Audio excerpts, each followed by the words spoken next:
Welcome to wishful ಅಡುಗೆ ಮನೆ. ನೋಡಿ, ಇವತ್ತು ರವೆಯಿಂದ ಒಂದು ಸೂಪರ್ ಆಗಿರೋ ರೆಸಿಪಿನ ಮಾಡೋಣ. ನೀವು ಚಿರೋಟಿ ರವೆನಾದರೂ ತೊಗೋಬೋದು ಅಥವಾ ಉಪ್ಪಿಟ್ಟು ಮಾಡ್ತೀವಲ್ಲ ಆ ರವೆ ಬೇಕಿದ್ರೂ ತೊಗೋಬೋದು. ನಾನಿಲ್ಲಿ ಚಿರೋಟಿ ರವೆನ ತೊಗೊಂಡಿದ್ದೀನಿ. ಇದರಿಂದ ಒಂದು ಸೂಪರ್ ಆಗಿರೋ ರೆಸಿಪಿನ ಮಾಡೋಣ. ಹೇಗೆ ಮಾಡೋದು ನೋಡೋಣ ಬನ್ನಿ. ನೋಡಿ, ಮೊದಲಿಗೆ ಒಂದು ಬಾಣಲಿ ತೊಗೊಂಡು ಒಂದು ದೊಡ್ಡ ಕಪ್ ಆಗುವಷ್ಟು ಹಾಲನ್ನು ಹಾಕ್ಕೊಳ್ತಾ ಇದ್ದೀನಿ. ಅರ್ಧ ಲೀಟ್ರಲ್ಲಿ ಸ್ವಲ್ಪ ಮಿಕ್ಸ್ ಇದೀನಿ ಅಷ್ಟೇ. ನೋಡಿ, ಇಷ್ಟನ್ನು ಹಾಕ್ಕೊಂಡು ನಾನು ಇವಾಗ ಒಣ ಖರ್ಜೂರನ ಹಾಕ್ಕೊಳ್ತಾ ಇದ್ದೀನಿ. ಇದನ್ನು ಬೀಜ ತೆಗೆದು ಇದರೊಳಗಡೆ ಹಾಕ್ಕೊಳ್ತಾ ಇದ್ದೀನಿ. ನಾವು ಇಷ್ಟನ್ನು ಹಾಕೊಂಡ್ಮೇಲೆ ಇವಾಗ ಸ್ಟವನ್ನು ಆನ್ ಮಾಡ್ಕೊಳ್ಳೋಣ. ಮೊದಲೇ ಸ್ಟವನ್ನು ಆನ್ ಮಾಡಬಾರ್ದು. ನಾನು ಹಾಲನ್ನು ಕೂಡ ಕಾಯಿಸಿ ಉಗುರು ಬೆಚ್ಚಗಿರೋ ಹಾಲನ್ನೇ ಇಲ್ಲಿ ಹಾಕ್ಕೊಂಡಿದ್ದೀನಿ. ಇವೆರಡನ್ನು ಚೆನ್ನಾಗಿ ಸ್ವಲ್ಪ ಬೇಯಿಸ್ಕೊಬೇಕು ನಾವು. ನೋಡಿ, ಲಿಡ್ಡನ್ನು ಕ್ಲೋಸ್ ಮಾಡಿ 5ರಿಂದ 10 ನಿಮಿಷ ಬೇಯಿಸ್ಕೊಳ್ಳೋಣ. ಮೀಡಿಯಂ ಫ್ಲೇಮಲ್ಲಿಟ್ಟೆ ಬೇಯಿಸ್ಕೊಳ್ಳೋಣ. ನಾವು ಬೇಯಿಸ್ಕೊಬೇಕಂದ್ರೆ ಕೂಡ ಮಧ್ಯ ಮಧ್ಯ ಕೈನ ಈ ಥರ ಆಡಿಸಿ, ನೋಡಿ ಈ ಥರ ಚೆನ್ನಾಗಿ ಆಡಿಸ್ಕೊಂಡು ಮತ್ತೆ ಲಿಡ್ಡನ್ನು ಕ್ಲೋಸ್ ಮಾಡಿ ಬೇಯಿಸ್ಕೊಳ್ಳೋಣ. ನೋಡಿ, ಇವಾಗ ಮತ್ತೆ ಲಿಡ್ಡನ್ನು ಓಪನ್ ಮಾಡಿ ಒಂದು ಸರಿ ಕೈ ಆಡಿಸ್ಕೊಳ್ಳೋಣ. ನೋಡಿ, ಇನ್ನೂ ನಮ್ಮ ಖರ್ಜೂರ ಅರ್ಧ ಸಾಫ್ಟ್ ಆಗಿದೆ ಅಷ್ಟೇ. ಈಗ ನಾವಿಲ್ಲಿ ಒಣ ಕೊಬ್ಬರಿನ ಹಾಕೋಣ. ನೋಡಿ, ಒಣ ಕೊಬ್ಬರಿನ ಹಾಕ್ಬಿಟ್ಟು ಚೆನ್ನಾಗಿ ಮತ್ತೊಂದು ಸರಿ ಕೈ ಆಡಿಸ್ಕೊಬೇಕು. ಇದು ಕೂಡ ಇದರಲ್ಲೇ ಸಾಫ್ಟ್ ಆಗಬೇಕು. ಅಲ್ಲಿ ತನಕ ನಾವು ಇದನ್ನು ಕೂಡ ಬೇಯಿಸ್ಕೊಬೇಕು. ನೀವು ಇದಕ್ಕೆ ಕೊಬ್ಬರಿನ ತುರಿದು ಹಾಕ್ತೀನಿ ಅಂದರೂ ನಡೆಯುತ್ತೆ, ಈ ಥರ ಕಟ್ ಮಾಡಿ ಹಾಕಿದ್ರೂ ನಡೆಯುತ್ತೆ. ನಿಮ್ಮ ಹತ್ರ ಈ ಥರ ಕೊಬ್ಬರಿ ಇಲ್ಲ ಅಂದರೆ ಮಾಮೂಲು ಕೊಬ್ಬರಿ ಪುಡಿ ಬರುತ್ತಲ್ಲ ಪ್ಯಾಕೆಟಲ್ಲಿ, ಅದನ್ನು ಕೂಡ ನೀವು ಇದಕ್ಕೆ ಹಾಕ್ಬೋದು. ಇದನ್ನು ಹಾಕಿದ್ಮೇಲೆ ಒಂದು 5 ನಿಮಿಷ ಕುದಿಸ್ಕೊಳ್ಳೋಣ. ನೋಡಿ, 5 ನಿಮಿಷ ಆಗಿದೆ. ಯಾವ ಥರ ಆಗಿದೆ ನೋಡಿ, ಇಲ್ಲಿ ಕೆನೆ ಕೆನೆ ಥರ ಬಂದಿದೆ ಅಲ್ಲ.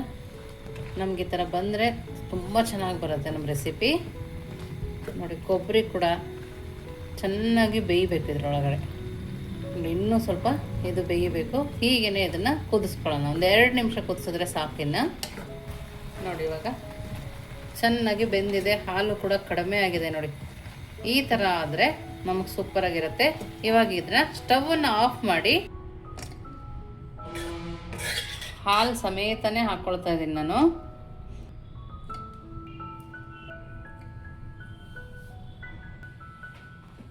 ನೋಡಿ, ಇವಾಗ ಇಷ್ಟನ್ನು ಹಾಕಿದೆಯಲ್ಲ. ಇವಾಗ ಇದಕ್ಕೆ ನೀರನ್ನು ಹಾಕಬಾರ್ದು, ಹಾಗೇ ತರಿಯಾಗಿ ನಾವು ಇದನ್ನು ರುಬ್ಕೊಂಬರೋಣ. ನೋಡಿ, ನಿಮಗೆ ತೀರಾ ಸಣ್ಣಗೆ ಬೇಕಂದರೆ ಸಣ್ಣಗೆ ಮಾಡ್ಕೊಬೋದು. ನನಗೆ ತರಿಯಾಗಿ ಇಷ್ಟ ಅಂತೇಳಿ ಈ ಥರ ಮಾಡ್ಕೊಂಡಿದ್ದೀನಿ. ಇವಾಗ ಇದನ್ನು ಪಕ್ಕಕ್ಕೆ ಎತ್ತಿಟ್ಕೊಳ್ಳೋಣ. ನೆಕ್ಸ್ಟ್ ಏನು ಮಾಡೋದು ನೋಡೋಣ ಬನ್ನಿ. ನೋಡಿ, ನಾನಿಲ್ಲಿ ಒಂದು ಪ್ಯಾನ್ನ ತೊಗೊಂಡಿದ್ದೀನಿ. ಅದಕ್ಕೆ ಒಂದು 2ರಿಂದ 3 ಸ್ಪೂನ್ ಆಗುವಷ್ಟು ತುಪ್ಪನ ಹಾಕ್ಕೊಳ್ತಾ ಇದ್ದೀನಿ.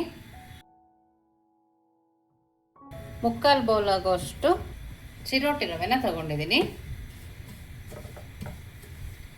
ನೋಡಿ, ತೊಗೊಂಡು ಈ ಥರ ನೀಟಾಗಿ ತುಪ್ಪದಲ್ಲೇ ನಾವು ಇದನ್ನು ಹುರ್ಕೋಬೇಕು. ಮೀಡಿಯಂ ಫ್ಲೇಮಲ್ಲಿ ಇಟ್ಕೊಂಡು ಹುರ್ಕೋಬೇಕು. ತುಪ್ಪದಲ್ಲಿ ಚೆನ್ನಾಗಿ ಹುರಿತಾ ಇದ್ರೆ ಘಮ ಘಮ ಅಂತ ಇರುತ್ತೆ. ಆ ಥರ ಸ್ಮೆಲ್ ಬರೋ ತನಕ ನಾವು ಇದನ್ನು ಚೆನ್ನಾಗಿ ಹುರ್ಕೊಂಡ್ರೆ ಟೇಸ್ಟ್ ಸೂಪರಾಗಿ ಬರುತ್ತೆ. ನೀವಿನ್ನೂ ನಮ್ಮ ವಾಟ್ಸಪ್ ಗ್ರೂಪಿಗೆ ಜಾಯಿನ್ ಆಗಿಲ್ಲ ಅಂದರೆ ವಿಶ್ಫುಲ್ ಅಡುಗೆ ಮನೆ ವಾಟ್ಸಪ್ ಗ್ರೂಪ್ಗೆ ಜಾಯಿನ್ ಆಗೋದನ್ನು ಮರಿಬೇಡಿ. ನೋಡಿ, ಈ ಥರ ಚೆನ್ನಾಗಿ ರವೆನ ಹುರ್ಕೊಂಡ್ಮೇಲೆ ಇವಾಗ ನಾವು ಮಿಕ್ಸಿಲಿ ಮಾಡ್ಕೊಬಂದ್ವಲ್ಲ ಕೊಬ್ಬರಿ, ಹಾಲು, ಡ್ರೈ ಫ್ರೂಟ್ಸ್ದು ಆ ಪೌಡರ್ನ ಇದರೊಳಗಡೆ ಹಾಕೋಣ.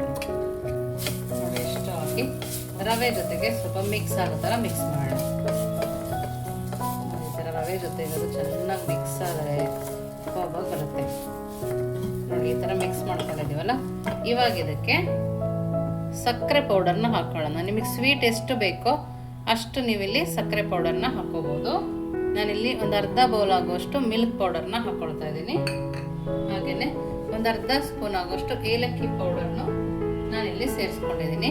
ನೋಡಿ, ಇಷ್ಟನ್ನು ಸೇರಿಸ್ಕೊಂಡು ನೀಟಾಗಿ ಕೈ ಆಡಿಸ್ಕೊಳ್ಳೋಣ. ಇದು ನಿಮ್ಮ ಕಡೆನೂ ಮಾಡ್ತಾ ಇದ್ರೆ ಯಾವ ಥರ ಮಾಡ್ತೀರಾ ಅಂತ ಕಮೆಂಟ್ ಮೂಲಕ ತಿಳಿಸೋದನ್ನು ಮರಿಬೇಡಿ. ನೀವು ಸಕ್ಕರೆನೇ ಹಾಕೋದ್ಕಿಂತ ಈ ಥರ ಸಕ್ಕರೆ ಪೌಡರ್ನ ಮಾಡಿಟ್ಕೊಂಡು ಹಾಕೋದ್ರಿಂದ ಟೇಸ್ಟು ಚೆನ್ನಾಗಿ ಬರುತ್ತೆ, ಬೇಗನೂ ಆಗುತ್ತೆ. ಸಕ್ಕರೆ ಹಾಕಿದ್ಮೇಲೆ ಸ್ವಲ್ಪ ನೀರು ಬಿಡುತ್ತಲ್ಲ, ಅದರಲ್ಲೇ ಇದು ಹದ ಆಗಬೇಕು. ನಾನು ಲೋ ಫ್ಲೇಮಲ್ಲಿ ಇಟ್ಕೊಂಡು ಮಾಡ್ತಾ ಇದ್ದೀನಿ. ನಾವು ಪಾಕ ಬರ್ಸ್ಬೇಕು ಅಂತಿಲ್ಲ, ತುಂಬ ಸುಲಭವಾಗಿ ನಾವು ಇದನ್ನು ಮಾಡ್ಕೋಬೋದು. ಈ ಥರ ಕೈಯಲ್ಲಿ ಪ್ರೆಸ್ ಮಾಡ್ತಾ ಮಾಡ್ತಾ ನಾವು ಹದನ ಮಾಡ್ಕೋಬೇಕು. ಇಷ್ಟು ಚೆನ್ನಾಗಿ ಪ್ಯಾನ್ನ ಬಿಡ್ತಾ ಇದೆಲ್ಲ, ಇವಾಗ ಅದು ಬೆಂದಿದೆ ಅಂತ ಅರ್ಥ. ನೋಡಿ, ಇನ್ನೊಂದು 2 ಸರಿ ಈ ಥರ ಕೈ ಆಡಿಸ್ಕೊಂಡು ಚೆನ್ನಾಗಿ ಬೆಂದು ರೆಡಿಯಾಗಿದೆ. ಇವಾಗ ಸ್ಟವನ್ನು ಆಫ್ ಮಾಡ್ಕೊಳ್ಳೋಣ. ನೋಡಿ, ಇಲ್ಲಿ ಪ್ಲೇಟಿಗೆ ತುಪ್ಪ ಸರ್ವಿ ಇಟ್ಕೊಂಡಿದ್ದೆ, ಆ ಪ್ಲೇಟಿಗೆ ಹಾಕೋಣ.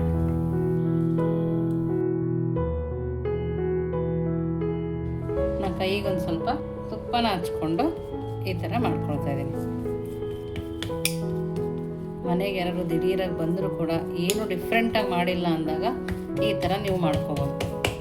ನೋಡಿ, ಈ ಥರ ಮಾಡಿ ನಾನಿಲ್ಲಿ ಸ್ವಲ್ಪ ಬಾದಾಮನ್ನ ಹಾಕ್ಕೊಳ್ತಾ ಇದ್ದೀನಿ. ನಿಮಗೆ ಯಾವ ಡ್ರೈ ಫ್ರೂಟ್ಸ್ ಬೇಕೋ ಆ ಡ್ರೈ ಫ್ರೂಟ್ಸ್ನ ನೀವಿಲ್ಲಿ ಹಾಕ್ಕೋಬೋದು.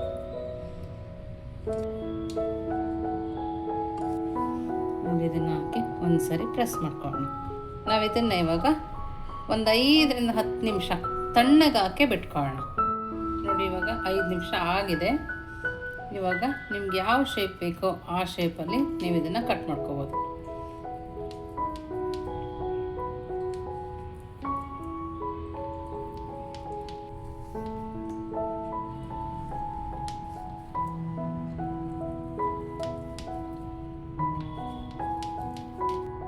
ನೋಡಿ, ತುಂಬ ಟೇಸ್ಟಿಯಾಗಿರುತ್ತೆ, ಸಕ್ಕತ್ತಾಗಿ ಬರುತ್ತೆ. ನಿಮಗೆ ತೀರಾ ಗಟ್ಟಿ ಬೇಕನ್ಸಿದ್ರೆ ಇನ್ನು ಸ್ವಲ್ಪ ಹೊತ್ತು ಸ್ಟವ್ ಮೇಲೆ ಇಟ್ಟರೆ ಗಟ್ಟಿ ಆಗುತ್ತೆ, ಬಟ್ ತುಂಬ ಗಟ್ಟಿ ಆಗುತ್ತೆ. ಇದೇ ಸಾಫ್ಟಾಗಿ ನಮಗೆ ಬಾದಾಮ್ ಬರ್ಫಿ ಎಲ್ಲ ಇರುತ್ತಲ್ಲ ಆ ಥರ ಎಷ್ಟು ಚೆನ್ನಾಗಿ ಬಂದಿದೆ ನೋಡಿ. ಟೇಸ್ಟ್ ಅಂತೂ ಸೂಪರಾಗಿ ಬಂದಿದೆ. ಖಂಡಿತವಾಗ್ಲೂ ಈ ಥರ ಇದ್ದರೆ ಪದೇ ಪದೇ ಇದನ್ನೇ ಮಾಡಿಸ್ಕೊಂಡು ತಿಂತಾರೆ ಮನೆಯಲ್ಲಿ, ಅಷ್ಟು ಚೆನ್ನಾಗಿರುತ್ತೆ. ನೀವು ಒಂದ್ಸರಿ ಮನೇಲಿ ಮಾಡಿ ಹೇಗೆ ಬಂತು ಅಂತ ವಿಶ್ಫುಲ್ ಅಡುಗೆ ಮನೆಗೆ ಕಮೆಂಟ್ ಮೂಲಕ ತಿಳಿಸೋದನ್ನು ಮರಿಬೇಡಿ. ನೀವಿನ್ನು ನಮ್ಮ ಚಾನಲ್ ಲೈಕ್ ಮಾಡಿ, ಶೇರ್ ಮಾಡಿ, ಸಬ್ಸ್ಕ್ರೈಬ್ ಮಾಡಿ. ವಿಶ್ಫುಲ್ ಅಡುಗೆ ಮನೆಗೆ ಥ್ಯಾಂಕ್ ಯು.